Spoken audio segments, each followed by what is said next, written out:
Krishna. Mayapur Nitai Gour kitchen থেকে সবাইকে স্বাগত। আপনারা কেমন আছেন? আশা করি ভগবানের কৃপায় ভালোই আছেন। আজকে ভগবানের জন্য মোগলাই বানানো হচ্ছে। একটু ভেজিটেবল সবজি, বাঁধাকপি, পনির, এই যে এখানে আমি বাঁধাকপি, পনির, টমেটো, ক্যাপসিকাম দিয়ে একটু এটার সাথে ভিতরে দেওয়ার জন্য মোগলাইয়ের সবজিটা বানিয়ে নিয়েছি। আর এখানে আমি এই যে বেলে নিচ্ছি। এটা যত সুন্দর পাতলা হবে মোগলাইটা তত সুন্দর হবে। আমি একটু তেল দিয়ে ভালোভাবে বেলে নিচ্ছি।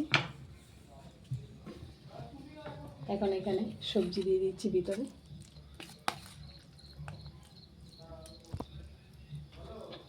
এখন মোগলাইটাকে ভাজ করে নিচ্ছি। পিঠ দিয়ে দিচ্ছি এখান থেকে, একটু ভাজ করে নিচ্ছি। আর এখানে আমি একটু ময়দা গুলে নিয়েছি শুধু জল দিয়ে।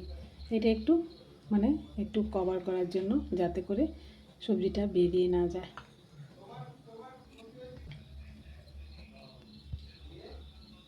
এই যে এইভাবে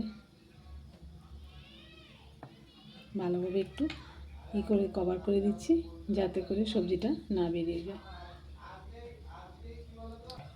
এখানে তেলটা গরম হয়ে গেছে, এখন আমি মোগলাইটা দিয়ে দিচ্ছি।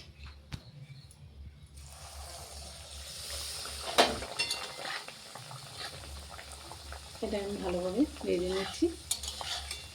আর একটু কড়া করেই ভাজবো। মোগলাইটা একটু কড়া হলে না খুব ভালো লাগে।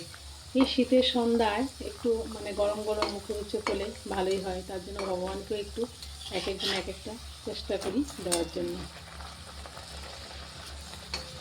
এই পিঠটা উল্টে দিলাম। এই পিঠটা হয়ে গেছে। এই যে আমি আরেকটা লেচি নিয়ে নিয়েছি, একটু তেল নিয়ে নিচ্ছি, আরেকটা লেচি বেলে নিচ্ছি।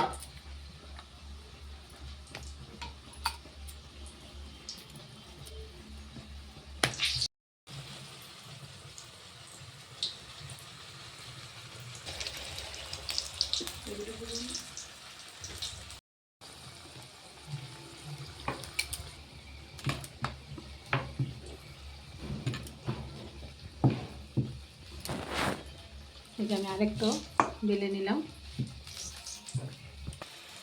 এই যে এটা ভাজা হয়ে গেছে। এই মোগলাইটা আমি নামিয়ে দিচ্ছি। এই দেখুন এটা হয়ে গেছে। মোগলাইটা নামিয়ে দিচ্ছি। একদম একটু কড়া করে নিয়েছি, কারণ কড়াটা করলেই না ভালো লাগে মোগলাইটা। এই যে সবজি দিয়ে দিলাম। এখন সেম আবার আগের মতো এটা আমি ভাজ করে নিচ্ছি।